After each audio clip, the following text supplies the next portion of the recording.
Good morning! Umagang kay ganda sa aming birthday celebrant. Ang aming haligi ng tahanan, ang aming Daddy Darius.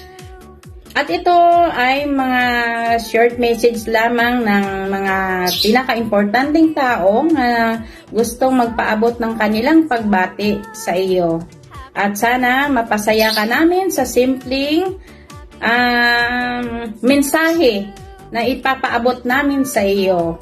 Daddy, sa araw na ito, dinadalangin ko talaga sa Panginoon na bibigyan ka pa niya ng mahabang buhay. At ilayo ka niya sa mga sakit at saka sa kapahamakan. At naway gabayan ka pa niya sa iyong mga plano kung ano man yon. At lalo na sa iyong trabaho na ang patnubay niya ay laging nasa sa iyo at sa ating pamilya.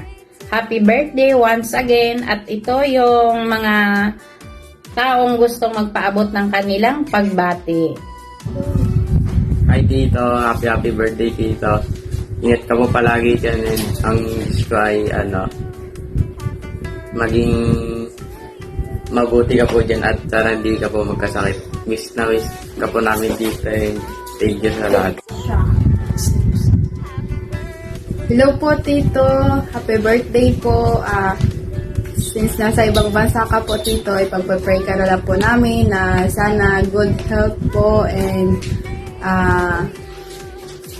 maayos lang po yung trabaho mo, and sana po tumaas din po yung rangko mo sa trabaho, and ingat ka po dyan palagi po Tito, and huwag po magpapagutom, yun lang po, and miss you po Tito, love you po. Happy birthday ulit Tito, bye bye.